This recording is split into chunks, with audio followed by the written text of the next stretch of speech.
Hello and good morning to all of you. आशा करती हूँ आप सब बिल्कुल ठीक होंगे और आप सभी का स्वागत है हमारे channel current affairs by Ravi पे। तो ये है हमारी डेली करंट अफेयर्स की क्लासेस जिसमें हम यहाँ हर दिन टॉप 12 करंट अफेयर्स को डिस्कस करते हैं। आज की क्लास में हम बात करने वाले हैं 12 जनवरी 2026 के 12 मोस्ट इम्पॉर्टेंट करंट अफेयर्स के बारे में। हम यहाँ पर देखेंगे कि कौन सी इम्पॉर्टेंट 12 न्यूज़ हैं आज की, और इसके अलावा साथ ही हम ये भी देखेंगे कि किस तरह से आपको करंट अफेयर्स को रिलेट और कनेक्ट करके याद रखना है। ठीक है, करंट अफेयर्स के साथ साथ क्योंकि हम बहुत कुछ रिवीजन भी करते हैं।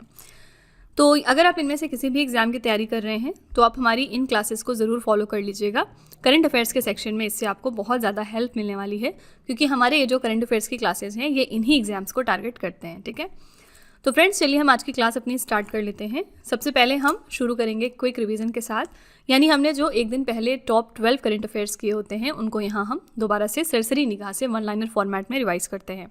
तो ये सारे को जो क्वेश्चंस हैं ये सैटरडे के क्वेश्चंस हैं, क्योंकि संडे वाले दिन हमारी वीकली करंट अफेयर्स की क्लास होती है जिसमें हम टॉप 72 क्वेश्चंस को डिस्कस करते हैं पूरे हफ्ते के। ठीक है, तो कल हमारी रिवीजन क्लास थी, तो ये सारे क्वेश्चंस जो हैं ये आपको सैटरडे वाली वीडियो में मिल जाएंगे। ठीक है, तो सैटरडे को हमने पहला क्वेश्चन किया था, जनवरी 2026 में किस राज्य के नागौरी अश्वगंधा को जीआई टैग दिया गया है? आंसर है यहाँ पर राजस्थान। सेकंड था, इसरो वर्ष 2026 के अपने पहले प्रक्षेपण कार्यक्रम की शुरुआत किस मिशन के साथ करेगा? तो ये मिशन है PSLV C62। मिशन का प्रमुख पेलोड है अर्थ ऑब्जर्वेशन सैटेलाइट N1, ये DRDO द्वारा विकसित है। ठीक है, क्वेश्चन नंबर 3 था, किस राज्य में भारत की पहली हाइड्रोजन पावर ट्रेन को लॉन्च किया जाएगा? तो हरियाणा में। क्वेश्चन नंबर 4 था, संयुक्त राष्ट्र ने वर्ष 2026 को चरागाहों और पशुपालकों के लिए अंतर्राष्ट्रीय वर्ष घोषित कर दिया है। ये प्रस्ताव किस देश ने पेश किया था? तो ये प्रपोजल मंगोलिया ने दिया था। ठीक है, क्वेश्चन नंबर 5 है, जनवरी 2026 में किस राज्य या फिर केंद्र शासित प्रदेश ने मानव रेबीज को महामारी रोग अधिनियम 1897 के तहत एक अधिसूचित बीमारी घोषित किया है? आंसर है यहाँ पर दिल्ली। नेक्स्ट है, जनवरी 2026 में सिद्धाराम अय्या ने किस राज्य के सबसे लंबे कार्यकाल वाले मुख्यमंत्री बन गए हैं? तो सिद्धाराम अय्या कर्नाटका राज्य के मुख्यमंत्री हैं और ये यहाँ पर सबसे लंबे कार्यकाल वाले मुख्यमंत्री बने हैं। नेक्स्ट है, भारत में लोकतंत्र और चुनाव प्रबंधन पर पहले अंतर्राष्ट्रीय सम्मेलन 2026 की मेजबानी कौन सा शहर करेगा? ये है नई दिल्ली। इस इवेंट के लिए हमने थीम रखी है समावेशी, शांतिपूर्ण, लचीला और टिकाऊ दुनिया के लिए लोकतंत्र। क्वेश्चन नंबर 8 था, पुरातत्वविदों ने किस देश में स्थित तक्षशिला के पास भेड़टेला क्षेत्र से 2000 वर्ष पुराने सिक्के और लापिस लाजुली यानी नीलमणि की खोज करी है? तो ये हमें डिस्कवर हुआ है पाकिस्तान से। नेक्स्ट था, भारत के सर्वोच्च न्यायालय ने विधि क्लर्कों के आदान प्रदान और न्यायिक सहयोग के लिए किस पड़ोसी देश के साथ एक समझौता ज्ञापन पर हस्ताक्षर किए? तो ये भूटान के साथ एग्रीमेंट साइन हुआ है। क्वेश्चन नंबर 10 था, 8 से 10 जनवरी 2026 को सोमनाथ स्वाभिमान पर्व किस राज्य में मनाया गया? सोमनाथ स्वाभिमान पर्व वहीं मनाया जाएगा जहां पर सोमनाथ टेम्पल लोकेटेड है। आंसर है गुजरात। ठीक है, क्वेश्चन नंबर 11 है, मद्रास हाईकोर्ट ने किस राज्य में स्थित तिरुपरमकुंद्रम दीप स्तंभ पर कार्तिकेय दीपम जलाने की अनुमति दे दी है? तो ये तमिलनाडु में। और आखिरी प्रश्न था, गोवा के मुख्यमंत्री प्रमोद सावंत ने हिस्ट्री दैट इंडिया इग्नोर्ड नामक पुस्तक के दूसरे संस्करण का विमोचन किया। ये पुस्तक किसने लिखी है? इस पुस्तक के लेखक हैं मिस्टर प्रेम प्रकाश। ठीक है, तो फ्रेंड्स ये हमारे टॉप 12 करंट अफेयर्स थे सैटरडे के। अगर आप इनको और ज़्यादा अच्छे तरीके से समझना चाहते हैं, हर क्वेश्चन की डेप्थ तक जाना चाहते हैं, तो हमारा सैटरडे वाला लेक्चर आप रेफर करिएगा। वहाँ पर हमने हर क्वेश्चन को बहुत ही डिटेल में डिस्कस किया था। ठीक है, चलिए फिर आज की क्लास पर हम अपने आते हैं, और शुरू करने से पहले बस एक छोटी सी इन्फॉर्मेशन है यहाँ पर आपके लिए। हमारी जो दिसंबर मंथ की करंट अफेयर्स की ई बुक है वो वेबसाइट पर लॉन्च की जा चुकी है, और इसके अलावा अगर आपको पिछले साल यानी कि 2025 का पूरा करंट अफेयर्स का ई बुक चाहिए तो आपको ये वाली ब्रह्मास्त्र PDF मिल जाएगी हमारी वेबसाइट www.ravibooks.pdf.com पर। ये छोटा सा सैम्पल है हमारी दिसंबर मंथ की करंट अफेयर्स की ई बुक का। आप यहाँ पर देख सकते हैं कि हम 500 से ज़्यादा हमने प्रश्न यहाँ पर डिस्कस किए हैं, और हर क्वेश्चन की खासियत ये है कि हम हर क्वेश्चन में highlights, important point, static GK और पिक्चर्स का इस्तेमाल करते हैं ताकि आपको प्रॉपर अंडरस्टैंडिंग हो सके हर प्रश्न में, और उस क्वेश्चन से रिलेटेड कोई भी घुमा फिरा के अगर क्वेश्चन आपके एग्जाम में पूछा जाए भी तो भी आप उसका आंसर आसानी से बता पाएँ। ठीक है, तो अगर आप इंटरेस्टेड हैं, अगर आप हमारी इन बुक्स को परचेज करना चाहते हैं तो ये वेबसाइट है, आप यहाँ पर जाकर इनको ज़रूर चेकआउट करिएगा। इसके अलावा ये है हमारा मोबाइल एप्लीकेशन जिसका नाम है रवि स्टडी ऐप। आप इसको भी प्ले स्टोर पर जाकर अपने फ़ोन में इंस्टॉल कर सकते हैं। इसमें आपको बहुत सारे अलग अलग फीचर्स मिलेंगे, जैसे कि यहाँ पर करंट अफेयर्स की टेस्ट सीरीज़ है, यहाँ पर फ्री PDF इस वीडियो का मिल जाएगा, GS की टेस्ट सीरीज़ है, करंट अफेयर्स के नोट्स हैं, एटसेट्रा। ठीक है, तो आप इस एप्लीकेशन को भी अपने फ़ोन में इंस्टॉल कर सकते हैं और अपनी प्रिपरेशन बेहतर बना सकते हैं। ठीक है, तो फ्रेंड्स चलिए फिर आज की क्लास हम अपनी स्टार्ट कर लेते हैं और देखते हैं कि आज के टॉप 12 करंट अफेयर्स कौन से हैं। पहला प्रश्न है आज का, जनवरी 2026 में परमाणु ऊर्जा नियामक बोर्ड के नए अध्यक्ष कौन नियुक्त हुए हैं? एटॉमिक एनर्जी रेगुलेटरी बोर्ड के लिए नए चेयरमैन कौन बनाए गए हैं? इनका नाम है मिस्टर A.K. बालासुब्रमण्यन। ठीक है, बी ऑप्शन यहाँ पर सही हो जाएगा। एटॉमिक एनर्जी रेगुलेटरी बोर्ड के लिए ये नए चेयरमैन हाल ही में अपॉइंट हुए हैं। तो जनवरी 2026 में प्रतिष्ठित वैज्ञानिक A.K. बालासुब्रमण्यन को परमाणु ऊर्जा नियामक बोर्ड का अध्यक्ष नियुक्त कर दिया गया है। परमाणु ऊर्जा नियामक बोर्ड के बारे में कुछ फैक्ट्स देखेंगे। फुल फॉर्म है एटॉमिक एनर्जी रेगुलेटरी बोर्ड। इसका गठन हुआ था 15 नवंबर 1983 को और इसका मुख्यालय कहाँ पर है? मुंबई में। ठीक है, तो यहाँ पर याद रखिएगा कि एटॉमिक एनर्जी रेगुलेटरी बोर्ड के नए चेयरमैन बन गए हैं A.K. बालासुब्रमण्यम। ठीक है फ्रेंड्स, यहाँ पर हमने बात करी है नेशनल अपॉइंटमेंट की, तो चलिए हम थोड़ी सी राष्ट्रीय नियुक्तियाँ एक बार रिवाइज कर लेते हैं 2025 की, जहाँ से एग्जाम में सवाल आने की प्रोबेबिलिटी बहुत ज़्यादा है। पहला क्वेश्चन है सीमा सड़क संगठन, इसके नए महानिदेशक बन गए हैं मिस्टर हरपाल सिंह। राष्ट्रीय जांच एजेंसी के महानिदेशक का अतिरिक्त प्रभार दे दिया गया है राकेश अग्रवाल को। भारतीय वायुसेना के हमारे नए उप प्रमुख बन गए हैं एयर मार्शल नागेश कपूर। और यहाँ पर प्रमुख की बात करेंगे तो हमारे एयर चीफ कौन है? इनका नाम है मिस्टर अमरप्रीत सिंह। ठीक है, नेक्स्ट है भारतीय खाद्य निगम, इसके नए अध्यक्ष एवं प्रबंध निदेशक बने हैं रविंद्र कुमार अग्रवाल। भारतीय महिला हॉकी टीम के नए हेड कोच अपॉइंट हुए हैं शॉर्ड मारिन, ये डच कोच हैं। विदेश व्यापार महानिदेशालय के नए महानिदेशक बन गए हैं लव अग्रवाल। सिक्किम उच्च न्यायालय के 24वें मुख्य न्यायाधीश अपॉइंट हुए हैं न्यायमूर्ति मोहम्मद मुश्ताक। भारतीय मुक्केबाजी महासंघ के नए अध्यक्ष बने हैं मिस्टर अजय सिंह। भारत की नई महालेखा नियंत्रक 29 नंबर की बन गई हैं TCA कल्याणी। विक्रम साराभाई अंतरिक्ष केंद्र के नए निदेशक बने हैं डॉक्टर A राजराजन। रेलवे सुरक्षा बल की पहली महिला महानिदेशक अपॉइंट हुई हैं Sonali Mishra. Research and analysis wing के नए प्रमुख बने हैं मिस्टर पराग जैन। और भारतीय प्रतिभूति और विनिमय बोर्ड यानी सेबी के 11वें नंबर के अध्यक्ष बन गए हैं मिस्टर तुहीन कांता पांडे। ठीक है, तो ये आपकी 2025 की मोस्ट इंपॉर्टेंट राष्ट्रीय नियुक्तियां हैं। यहाँ से एग्जाम में आप सवाल एक्सपेक्ट कर सकते हैं, बहुत इंपॉर्टेंट ये सारी नियुक्तियां हैं, इनको आपको ध्यान में रखना है। ठीक है, क्वेश्चन नंबर 2 पे चलते हैं। कौन सा जिला भारत का पहला बायो हैप्पी जिला यानी जैव सुखद जिला बनने जा रहा है? इंडिया का फर्स्ट बायो हैप्पी डिस्ट्रिक्ट बन गया है अरुणाचल प्रदेश का की पान्योर। ठीक है, ए ऑप्शन यहाँ पर करेक्ट है। अरुणाचल प्रदेश का नया बना केई पान्योर जिला भारत का पहला बायो हैप्पी जिला बनने जा रहा है। इस परियोजना को MS स्वामीनाथन रिसर्च फाउंडेशन और जिला प्रशासन मिलकर चलाते हैं। ठीक है, बायो हैप्पी जिला परियोजना के अंतर्गत की पन्योर क्षेत्र के परंपरागत कृषि प्रणाली, स्थानीय ज्ञान और जैव विविधता समृद्ध परिदृश्य का अध्ययन किया जाएगा। ठीक है, तो यहाँ पे करेक्ट आंसर हो जाएगा अरुणाचल प्रदेश का की पान्योर। ठीक है, ये इंडिया का फर्स्ट ऐसा बायो हैप्पी डिस्ट्रिक्ट है। कोई भी चीज़ पहली बार होगी तो वो इटसेल्फ बहुत ज़्यादा इंपॉर्टेंट है। ओके, यहाँ पर हम डिस्ट्रिक्ट की बात करेंगे तो उत्तर प्रदेश को उसका 76वां नंबर का डिस्ट्रिक्ट मिल गया था 2025 में और इसका नाम आपको ध्यान में रखना है। इसका नाम रखा गया है कल्याण सिंह नगर। ठीक है, ये क्वेश्चन पूछा जा सकता है कि यूपी में अब कितने डिस्ट्रिक्ट हो गए हैं टोटल, तो 76। जो लेटेस्ट इनका डिस्ट्रिक्ट है उसका नाम है कल्याण सिंह नगर। इसी तरह से जो हरियाणा राज्य है इसको भी 23rd नंबर का इसका डिस्ट्रिक्ट मिला है दिसंबर 2025 में और इसका नाम इन्होंने रखा है हांसी। ठीक है, तो हांसी कौन से राज्य का 23rd नंबर का डिस्ट्रिक्ट है? आंसर है हरियाणा। ओके, क्वेश्चन नंबर 3 पे चलेंगे। किस देश ने भारत और फ्रांस के नेतृत्व वाले अंतर्राष्ट्रीय सौर गठबंधन सहित 66 अंतर्राष्ट्रीय संगठनों से हटने की घोषणा करी है? ये बहुत इंपॉर्टेंट अनाउंसमेंट करी है अमेरिका देश ने। इन्होंने हाल ही में अनाउंस कर दिया है कि वो 66 इंटरनेशनल ऑर्गेनाइजेशन से अपने आप को विथड्रॉ करेंगे। इसमें मोस्ट इंपॉर्टेंट जो ऑर्गेनाइजेशन का नाम लिया गया है वो है इंटरनेशनल सोलर अलायंस, जो कि इंडिया और फ्रांस का इनिशिएटिव था। ठीक है, तो ये डिसीजन लिया है अमेरिका देश ने। अमेरिका के राष्ट्रपति हैं डोनाल्ड ट्रंप और इन्होंने अमेरिका को 66 अंतर्राष्ट्रीय संगठनों से बाहर निकालने का आदेश दे दिया है। इनमें संयुक्त राष्ट्र से जुड़ी 31 और गैर यूनाइटेड नेशन की 35 संस्थाएं शामिल हैं।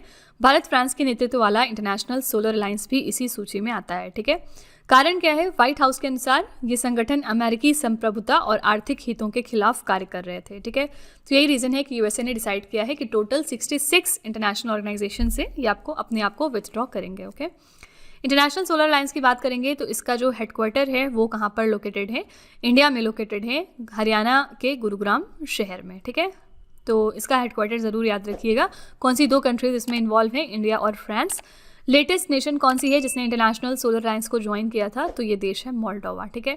2025 में इसने ज्वाइन किया था आईएसए को as a full time member. इसी के साथ ये इनका 107th नंबर का नेशन बना था। फुल टाइम मेंबर की हम यहाँ पर बात कर रहे हैं, ठीक है। और यहाँ पर यूएसए की बात अगर थोड़ी सी करेंगे तो याद रखिएगा कि यूएसए G20 को होस्ट करने वाला है 2026 में। ये एक इंपॉर्टेंट फैक्ट है यूएसए के बारे में। और G20 को 2025 में किसने होस्ट किया था? 2025 में G20 के लिए साउथ अफ्रीका जो है वो होस्ट था, ठीक है। क्वेश्चन नंबर 4 पे चलते हैं। जनवरी 2026 में किस राज्य ने भारत की पहली समर्पित डीप टेक स्टार्टअप नीति 2025 और 26 का अनावरण किया है? ये इंडिया की पहली ऐसी dedicated deep tech startup policy है जिसको कि हाल ही में अनवील कर दिया है तमिलनाडु ने, ठीक है। बी ऑप्शन यहाँ पर करेक्ट है। तमिलनाडु सरकार ने वर्ष 2025 और 26 के लिए भारत की पहली समर्पित डीप टेक स्टार्टअप नीति की घोषणा कर दी है। इस नीति का लक्ष्य क्या है? 100 करोड़ रुपए की सहायता से 100 डीप टेक स्टार्टअप्स को सीधे तौर पर सहायता प्रदान करना जो आर्टिफिशियल इंटेलिजेंस, रोबोटिक्स, सेमीकंडक्टर और स्पेस टेक जैसे क्षेत्रों में काम कर रहे हैं, ठीक है। तो याद रखिएगा ये इंडिया की पहली ऐसी dedicated deep tech startup policy है जिसको कि अनवील किया है तमिलनाडु की सरकार ने, ओके। यहाँ पर हमने बात करी है तमिलनाडु की, तो चलिए हम तमिलनाडु का एक बार राज्य दर्शन कर लेते हैं। इसका गठन हुआ था 1 नवंबर 1956 को। राजधानी इसकी है चेन्नई। मुख्यमंत्री यहाँ पर अपॉइंट है मुथुवल करुणानिधि स्टालिन, जिसको आप NK स्टालिन के नाम से जानते हैं हाल फिलहाल। नए उप मुख्यमंत्री यहाँ पर बने हैं उदयनिधि स्टालिन। राज्यपाल यानी गवर्नर हैं RN रवि। लोकसभा में इसकी 39 सीटें हैं, राज्यसभा में 18 सीटें हैं और इसकी कुल विधानसभा सीट है 234। राज्य पक्षी यहाँ पर है एमराल्ड डव। राजकीय पशु है नीलगिरी थार। राजकीय फल है कटहल। तमिलनाडु के कुल 3 पड़ोसी राज्य हैं। कौन कौन से? आंध्र प्रदेश, केरला और कर्नाटका। तमिलनाडु में 3 प्रमुख बंदरगाह भी हैं, जैसे चेन्नई बंदरगाह, तूतीकोरिन बंदरगाह और एन्नूर पोर्ट, ठीक है। तमिलनाडु में कौन से त्यौहार मनाए जाते हैं? थाई पूसम सबसे पहला त्यौहार है जो कि भगवान मुर्गा को समर्पित है। दूसरा है यहाँ पर थिमिथि पर्व जो द्रौपदी को समर्पित है। तीसरा है पोंगल त्यौहार। नेक्स्ट है चिथिरई, देवी मीनाक्षी के विवाह से संबंधित है। फिर नेक्स्ट है वेल विल ओरी विजय महोत्सव। नेक्स्ट है थिमिथी और फिर है पुथांडु, ये नववर्ष का त्यौहार है। और फिर है पोंगल, ठीक है। ये आपके मोस्ट इंपॉर्टेंट फेस्टिवल्स हैं तमिलनाडु राज्य में जो मनाए जाते हैं, ओके। ये आपका पूरा हो गया स्टैटिक फैक्ट अबाउट द राज्य तमिलनाडु। क्वेश्चन नंबर 5 देखते हैं। UIDAI ने आधार सेवाओं की जानकारी को आम लोगों तक सरल तरीके से पहुंचाने के लिए कौन सा नया शुभंकर या मैस्कट लॉन्च किया है? UIDAI ने हाल ही में एक नया मैस्कट लॉन्च किया है ताकि अपनी आधार सर्विसेज के बारे में कॉमन पब्लिक को आसानी से बताया जा सके, ठीक है। और इस मैस्कट का क्या नाम रखा गया है? बी ऑप्शन उदय, ठीक है। तो भारतीय विशिष्ट पहचान प्राधिकरण ने आधार सेवाओं की जानकारी को आम लोगों तक सरल तरीके से पहुंचाने के लिए आधार का नया मैस्कट उदय लॉन्च किया है। इसका उद्देश्य है लोगों को आधार से जुड़ी सेवाओं को समझने में आसानी देना और संचार को अधिक दोस्ताना बनाना, ठीक है। UIDAI की स्थापना हुई थी 2009 में। आधार अधिनियम 2016 के तहत वैधानिक प्राधिकरण इसको मिला था और मुख्यालय इसका कहाँ पर है? नई दिल्ली में, ठीक है। तो आपको याद रखना है कि ये जो उदय नाम का एक मैस्कट है इसको लॉन्च किया है UIDAI ने, ओके। यहाँ पर 2 हम और मैस्कट्स की बात करेंगे। पहला है आपका ministry of statistics and programme implementation का, जो कि जिन्होंने अपना एक नया मैस्कट लॉन्च किया है। इसका नाम इन्होंने रखा है सांख्यिकी। इसके बारे में ऑलरेडी हम अपने पुराने लेक्चर्स में बात कर चुके हैं, ठीक है। तो ये ministry of statistics and programme implementation का एक नया मैस्कट है सांख्यिकी। हमारे मिनिस्टर कौन है इस मिनिस्ट्री के लिए? आंसर है राव इंद्रजीत सिंह, ठीक है। फिलहाल ये मिनिस्टर ऑफ स्टेट है ministry of statistics and programme implementation में, ठीक है। दूसरा यहाँ पर हम बात करेंगे खेलो इंडिया बीच गेम्स की। खेलो इंडिया बीच गेम्स जो है दीव में स्टार्ट हो गए हैं और यहाँ पर शुभंकर क्या रखा गया है? इसका शुभंकर रखा गया है पर्ल, ठीक है। तो ये दोनों मैस्कट्स आपको ध्यान में रखने हैं। क्वेश्चन नंबर 6 पे चलेंगे। महिला एवं बाल विकास योजनाओं का एकीकृत वितरण करने के लिए किस केंद्रीय मंत्री ने पंखुड़ी पोर्टल को लॉन्च किया है? पंखुड़ी नाम का जो पोर्टल है इसको अन्नपूर्णा देवी जी ने लॉन्च किया है for the integrated delivery of women and child development schemes, ठीक है। तो पंखुड़ी पोर्टल के लॉन्च करता है हमारी केंद्रीय मंत्री अन्नपूर्णा देवी। उद्देश्य है महिलाओं और बच्चों के लिए चलाई जा रही जो हमारी सरकारी योजनाएं हैं उनके आवेदन, ट्रैकिंग और लाभ वितरण को एक डिजिटल मंच पर एकीकृत करना यानी यूनिफाई करना। इसके तहत मिशन शक्ति, मिशन वात्सल्य और सक्षम आंगनवाड़ी व पोषण 2.0 को जोड़ा गया, ठीक है। मिशन शक्ति क्या है? ये महिलाओं की सुरक्षा और सशक्तिकरण को लेकर एक स्कीम है। मिशन वात्सल्य जो है ये बाल संरक्षण के लिए काम करता है। इन सभी जो स्कीम्स कहाँ यहाँ पर जिक्र है, इन सभी को एक पोर्टल पर एकीकृत कर दिया गया है। ठीक है, तो यहाँ पर करेक्ट आंसर है बी ऑप्शन, अन्नपूर्णा देवी। तो किस चीज़ की मिनिस्टर है अन्नपूर्णा देवी? ये हमारी मिनिस्टर है वुमेन एंड चाइल्ड डेवलपमेंट के लिए। ठीक है, स्मृति ईरानी कौन है? ये हमारी फॉर्मर मिनिस्टर है, पहले ये हमारी मिनिस्टर थी। निर्मला सीतारमन हमारी फाइनेंस मिनिस्टर है और द्रौपदी मुर्मू हमारी प्रेसिडेंट है। ठीक है, क्वेश्चन नंबर 7 है, संयुक्त राष्ट्र पर्यावरण पुरस्कार प्राप्तकर्ता माधव गाडगिल का 82 वर्ष की आयु में निधन हो गया। उन्हें किस क्षेत्र में अग्रणी संरक्षण कार्यों के लिए जाना जाता है? Madhav Gadgil United Nations environment prize के रेसिपिएंट है। हाल ही में इनका निधन हुआ है 82 साल की उम्र में। और ये अपने किस वर्क के लिए जाने जाते हैं, आपको ये बताना है। तो ये बहुत ज़्यादा वेस्टर्न घाट को कंजर्व करते थे, इस चीज़ के लिए जाने जाते हैं। ठीक है, पश्चिमी घाट पर इन्होंने बहुत ज़्यादा काम किया है। पर्यावरणविद माधव गाडगिल का निधन हो गया। वो भारत के एक बड़े इकोलॉजिस्ट थे। साल 2010 में पश्चिमी घाट पारिस्थितिकी विशेषज्ञ पैनल के अध्यक्ष थे, जिसे गाडगिल आयोग के नाम से जाना जाता है। ठीक है, इन्हें पद्मश्री भी मिला था 1981 में, पद्म भूषण भी मिला है 2006 में, और 2024 में उन्हें यूनेप द्वारा चैंपियन ऑफ द अर्थ घोषित किया गया था। ठीक है, ये सारे फैक्ट्स याद रखिएगा, बहुत इंपॉर्टेंट है। यूनेप की बात करेंगे, यूनाइटेड नेशंस एनवायरनमेंट प्रोग्राम, इसका फुल फॉर्म है। इसका हेडक्वार्टर याद रखिएगा कहाँ पर है? केनिया के नायरोबी शहर में। ठीक है, हाल ही में और कौन से एक इंपॉर्टेंट पर्सनालिटी हैं जिनका निधन हुआ है? इनका नाम है राम सुतार। कौन है राम सुतार? ये डिज़ाइनर है हमारी स्टैचू ऑफ यूनिटी के लिए। इनका भी दिसंबर 2025 में निधन हो गया है। और इनसे रिलेटेड एक खास बात हम क्या जानते हैं, 2025 में इनको महाराष्ट्र भूषण के अवार्ड से नवाजा गया था, महाराष्ट्र भूषण अवार्ड इनको दिया गया था। ठीक है, तो ये क्वेश्चन भी आपके लिए इंपॉर्टेंट है। क्वेश्चन नंबर 8 पे चलते हैं। किस राज्य के थंथाई पेरियार वन्यजीव अभयारण्य में अखिल भारतीय बाघ गणना 2026 का पहला चरण शुरू हो गया है? ऑल इंडिया टाइगर एस्टिमेशन का फर्स्ट फेज कहाँ पर शुरू हुआ है? थंथाई पेरियार वाइल्ड लाइफ सैंक्चुरी में। आपसे इसकी लोकेशन पूछी जा रही है। थंथाई पेरियार वाइल्ड लाइफ सैंक्चुरी है तमिलनाडु राज्य में। ठीक है, बी ऑप्शन यहाँ पर सही है। ऑल इंडिया टाइगर एस्टिमेशन 2026 का ये पहला चरण है जो तमिलनाडु के थंथाई पेरियार वन्यजीव अभयारण्य में संचालित हो रहा है। इस गणना का मुख्य उद्देश्य है बाघों की उपस्थिति को दर्ज करना। AITE 26 की राष्ट्रीय रिपोर्ट 2027 में प्रकाशित की जाएगी और भारत के अंदर बाघों की गणना प्रत्येक 4 वर्ष में एक बार कौन करता है? नेशनल टाइगर कंजर्वेशन अथॉरिटी, यानी राष्ट्रीय बाघ संरक्षण प्राधिकरण। ठीक है, तो यहाँ पे करेक्ट आंसर हो जाएगा बी ऑप्शन, तमिलनाडु। ठीक है, हमने टाइगर्स के बारे में एक और इम्पॉर्टेंट बात की थी पिछले दिनों। बिहार राज्य में अभी तक सिर्फ एक टाइगर रिजर्व हुआ करता था और इसका नाम क्या है? इसका नाम है वाल्मीकि टाइगर रिजर्व। लेकिन यहाँ पे अब दूसरा टाइगर रिजर्व बनने की बात की जा रही है और ये कहाँ पर बनेगा? कैमूर वाइल्ड लाइफ सैंक्चुरी में। ठीक है, तो ये फैक्ट याद रखिएगा कि Kaimur wild life sanctuary Bihar का दूसरा नंबर का टाइगर रिजर्व बहुत जल्द बनने वाला है। इंडिया में कुल कितने टाइगर रिजर्व्स हैं? 58 नंबर याद रखिएगा। इसमें से लेटेस्ट जो टाइगर रिजर्व है वो है हमारा माधव टाइगर रिजर्व। ये कहाँ पर है? मध्य प्रदेश में। इसमें भी याद रखिएगा कि मध्य प्रदेश में सबसे ज़्यादा टाइगर रिजर्व्स मौजूद हैं। ठीक है, क्वेश्चन नंबर 9 है। भारत के मुख्य न्यायाधीश सूर्यकांत ने देश की पहली पूरी तरह पेपरलेस जिला अदालत का वर्चुअल उद्घाटन कहां पर कर दिया है?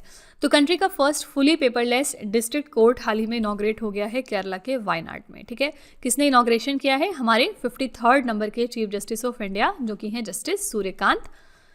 तो भारत के मुख्य न्यायाधीश सूर्यकांत ने केरल के वायनाड जिले के कलपेट्टा में देश की पहली पूरी तरह पेपरलेस जिला अदालत का वर्चुअल उद्घाटन किया है। उद्देश्य क्या है? न्याय प्रणाली में पारदर्शिता लाना, कागज के उपयोग को कम करके पर्यावरण का संरक्षण करना और अदालती कार्यवाही की गति को बढ़ाना। ठीक है, करेक्ट आंसर है यहाँ पर बी ऑप्शन, केरला का वायनाड शहर। और याद रखिएगा ये हमारे 53rd नंबर के चीफ जस्टिस हैं और इन्होंने किसको रिप्लेस किया था? तो जस्टिस BR गवई को रिप्लेस किया था। जस्टिस BR गवई हमारे 52nd नंबर के चीफ जस्टिस। ठीक है, केरला के बारे में एक और इम्पॉर्टेंट फैक्ट हम क्या जानते हैं? केरला ने 2025 में ये अनाउंसमेंट की थी कि इनके यहाँ पर जो भी क्लास 10 के बच्चे होंगे उनको अब रोबोटिक्स की एजुकेशन देना मैंडेटरी हो गया है। इसी के साथ केरला पहला राज्य बना था इंडिया का जिसने कि अपने यहाँ पर रोबोटिक्स की एजुकेशन को मैंडेटरी किया था क्लास 10 में पढ़ने वाले बच्चों के लिए। ठीक है, क्वेश्चन नंबर 10 है। जनवरी 2026 में जारी inter operable criminal justice system 2.0 ranking में किस राज्य की पुलिस ने शीर्ष स्थान हासिल किया है? Inter operable criminal justice system 2.0 ranking में उत्तराखंड की जो पुलिस है इन्होंने फर्स्ट पोजीशन हासिल करी है। ठीक है, तो क्या है ये एक राष्ट्रीय मंच होता है जो पुलिस, ई कोर्ट, ई जेल, ई फॉरेंसिक और ई अभियोजन जैसे न्याय प्रणाली के प्रमुख स्तंभों को एक डिजिटल प्लेटफॉर्म पर जोड़ता है। ये रैंकिंग तकनीकी दक्षता, डिजिटल नवाचार और डेटा एकीकरण के आधार पर NCRB द्वारा तैयार की जाती है। रैंकिंग में शीर्ष 3 राज्य कौन से हैं? उत्तराखंड, हरियाणा और असम। ये याद रखिएगा ज़रूर, ठीक है। तो यहाँ पे करेक्ट आंसर है सी ऑप्शन, उत्तराखंड। हाल ही में 2 हमारी स्टेट और यूनियन टेरिटरी हैं जहाँ पर नए डायरेक्टर जनरल ऑफ पुलिस यानी डीजीपी अपॉइंट हुए हैं। आइए देख लेते हैं। पहली बात तो ये कि लद्दाख में नए डीजीपी अपॉइंट हुए हैं और इनका नाम क्या है? इनका नाम है मिस्टर मुकेश सिंह, ठीक है। इसी तरह से हमारे नए director general of police appoint हुए हैं महाराष्ट्र राज्य में भी, और इनका नाम क्या है? इनका नाम है सदानंद दाते, ठीक है। तो ये 2 क्वेश्चन आपका रिसेंट अपॉइंटमेंट का है, इनको भी ध्यान में रखिएगा। क्वेश्चन में 11 है, जनवरी 2026 में राष्ट्रीय वस्त्र मंत्री सम्मेलन 2026 कहाँ पर आयोजित हुआ है? नेशनल टेक्सटाइल्स मिनिस्टर्स कॉन्फ्रेंस 2026 हाल ही में ऑर्गेनाइज की गई थी गुवाहाटी में। डी ऑप्शन करेक्ट है। वस्त्र मंत्रालय और असम सरकार ने गुवाहाटी असम में राष्ट्रीय वस्त्र मंत्री सम्मेलन आयोजित किया था। इस सम्मेलन का उद्देश्य था 2030 तक 350 अरब डॉलर की वस्त्र उद्योग और 100 अरब डॉलर के निर्यात के लक्ष्य को बढ़ावा देना। विषय क्या रखा हमने इस इवेंट के लिए? भारत के वस्त्र विकास, विरासत और नवाचार, यानी कि India's textile weaving growth, heritage and innovation, ठीक है। तो ये जो है नेशनल टेक्सटाइल्स मिनिस्टर्स कॉन्फ्रेंस कहाँ पर हुई है? असम के गुवाहाटी शहर में। क्वेश्चन नंबर 12 है, राष्ट्रीय सांख्यिकी कार्यालय द्वारा जारी पहले अग्रिम अनुमानों के अनुसार वित्त वर्ष 2025 और 26 में भारत की वास्तविक जीडीपी विकास दर कितने प्रतिशत रहने वाली है? तो फर्स्ट एडवांस एस्टिमेट्स के हिसाब से एनएसओ ने जो रिलीज किया है, इसके मुताबिक इंडिया की real GDP growth rate financial year 2025 और 26 में रहेगी 7.4%, ठीक है। तो राष्ट्रीय सांख्यिकी कार्यालय द्वारा जारी पहले अग्रिम अनुमान के अनुसार देश की वास्तविक जीडीपी वृद्धि दर 7.4% तक पहुंचने का अनुमान है। ये वृद्धि मुख्य रूप से विनिर्माण क्षेत्र में तेज सुधार के कारण देखने को मिल रही है, जहां उत्पादन वृद्धि दर 7% रहने की संभावना है, जबकि पिछले वर्ष ये 4.5% थी, ठीक है। तो ये एक इम्पॉर्टेंट फिगर का क्वेश्चन है, डेटा एंड फिगर का। इसको याद रखिएगा कि नेशनल स्टैटिस्टिकल ऑफिस के फर्स्ट एडवांस एस्टिमेट के हिसाब से इंडिया की रियल जीडीपी ग्रोथ रेट रहेगी 4.5% के लगभग near in the financial year 2025 और 26, ठीक है। यहाँ पर अगर हम बात करेंगे नॉमिनल जीडीपी की, तो नॉमिनल जीडीपी के हिसाब से कौन सी दुनिया की 5 सबसे बड़ी इकोनॉमीज हो गई हैं? पहले स्थान पर यूएस था पहले से, दूसरे पर है यहाँ पर चाइना, और तीसरे पर था जर्मनी। ये तो फैक्ट है, ठीक है, ये बहुत दिन से है। चौथे स्थान पर पहले जापान हुआ करता था, लेकिन अब इंडिया ने जापान को सरपास कर लिया है और अब हम बन गए हैं चौथी सबसे बड़ी इकोनॉमी, ठीक है। और इसी के साथ अब जापान जो है वो 5वें स्थान पर आने लगा है। तो ये लिस्ट एटलीस्ट ज़रूर याद रखिएगा, टॉप 5 लिस्ट है ये, जो कि सबसे बड़ी इकोनॉमीज की लिस्ट है in terms of nominal GDP, ठीक है। तो फ्रेंड्स, ये हमारे टॉप 12 करंट अफेयर्स हो गए। यहाँ पर हमारा सेशन कंप्लीट होता है और हमने टॉप 12 करंट अफेयर्स आज के देखे विथ डिटेल्ड एक्सप्लेनेशन, और बहुत कुछ हमने रिवाइज भी किया है। तो चलिए फिर आपके टेस्ट पर चलते हैं। लास्ट में हमेशा हम आपके लिए एक छोटा सा टेस्ट रखते हैं 3 क्वेश्चंस का, ताकि आप खुद को एनालाइज कर सकें और ये देख सकें कि आपने कितना पढ़ा है, कितना समझा है। आज का पहला प्रश्न है, किस देश ने भारत और फ्रांस के नेतृत्व वाले अंतर्राष्ट्रीय सौर गठबंधन सहित 66 अंतर्राष्ट्रीय संगठनों से हटने की घोषणा की है? दूसरा प्रश्न है, UIDAI ने आधार सेवाओं की जानकारी को आम लोगों तक सरल तरीके से पहुंचाने के लिए कौन सा एक नया शुभंकर लॉन्च किया है? और तीसरा प्रश्न है, महिला एवं बाल विकास योजनाओं का एकीकृत वितरण करने के लिए किस केंद्रीय मंत्री ने पंखुड़ी पोर्टल को लॉन्च किया? ठीक है, तो फ्रेंड्स, ये 3 क्वेश्चंस हैं आपके लिए एज अ होमवर्क। इनका जवाब आपको कमेंट में जाके लिखना है। और इसी के साथ हमारी क्लास यहाँ पर एंड होती है। आई रियली होप कि आपको हमारी क्लास पसंद आई होगी। आप अपना फीडबैक कमेंट में ज़रूर लिखिएगा कि क्लास कैसी लगी, और अगर आपको लगता है कि ये सारे क्वेश्चंस आपके मॉक टेस्ट या एग्जाम्स में कहीं ना कहीं आपको दिखाई दे रहे हैं, तो प्लीज़ एक फीडबैक कमेंट में ज़रूर लिख दीजिएगा, जिससे कि जो हमारे दूसरे व्यूवर्स हैं उन्हें हमारे ऊपर ट्रस्ट करने में आसानी हो सके। ठीक है, तो फ्रेंड्स, इसी तरह के बेस्ट क्वालिटी कंटेंट और अच्छी प्रिपरेशन के लिए आप हमारे चैनल के साथ जुड़े रहिए। मिलते हैं अगली क्लास में एक और इम्पॉर्टेंट टॉपिक के साथ। Till then stay tuned. Thank you so much for watching. Also don't forget to like, share and subscribe our channel. Friends, यहाँ पे वीडियो को एंड करने से पहले मैं आपको एक छोटी सी इन्फॉर्मेशन दे दूँ कि अगर आप इंग्लिश मीडियम में ज़्यादा कंफर्टेबल हैं, यानी कि अगर आप करंट अफेयर्स को और स्टैटिक जीके को इंग्लिश मीडियम में पढ़ना प्रेफर करते हैं, तो इसके लिए आप हमारे चैनल रवि अदिति क्लासेस को सब्सक्राइब कर सकते हैं। इसके अलावा अगर आपको बुक्स चाहिए प्रिंटेड फॉर्मेट में, तो ये आपको मिल जाएगी हमारी वेबसाइट www.raviaditipublication.com पर, और ये आपके घर तक भी डिलीवर की जाएंगी। तो फिलहाल आपके लिए हमने लॉन्च किया है जीएस का 1 लाइनर 25,000 प्लस एग्जाम फैक्ट का बुक, जहाँ पर सभी इंपॉर्टेंट क्वेश्चंस को हमने कवर किया है। साथ ही यहाँ पे आपको जनरल साइंस, जीके और एनसीईआरटी के नोट्स वगैरह भी मिल जाएंगे। इसके अलावा अगर आपको ई बुक्स चाहिए तो ये आपको ईमेल के थ्रू इंस्टेंटली डिलीवर की जाएगी और ये मिलेगी आपको हमारी वेबसाइट www.ravibooks.pdf.com पर। तो यहाँ पर आप देख सकते हैं कि जनवरी से लेकर मई यानी कि लास्ट 5 मंथ का करंट अफेयर्स का ई बुक हमने लॉन्च किया है आपके लिए। इसके अलावा मंथली और ईयरली ई बुक्स भी मिल जाएंगी। साथ ही 11,000 प्लस GK GS का बुक भी आपके लिए अवेलेबल किया गया है। ठीक है, तो अगर आपको इनमें से कोई भी ई बुक चाहिए तो इस वेबसाइट पर जाके आप इनको परचेज कर सकते हैं। साथ ही ये हमारा मोबाइल एप्लीकेशन है जिसका नाम है रवि स्टडी ऐप। अगर आपको इस वीडियो का फ्री PDF चाहिए तो आप यहाँ पर जाके इसको डाउनलोड कर सकते हैं।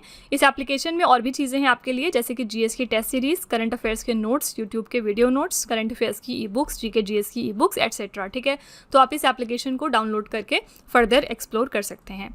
और सभी वीडियोस और ई बुक से रिलेटेड जो अपडेट्स हैं वो आपको मिलेगी हमारे Telegram channel current affairs by Ravi पर। तो इसको भी आप ज़रूर ज्वाइन कर लीजिएगा जिससे कि आप हमारे सारे न्यू लॉन्चेस से अपडेटेड रहें। ठीक है।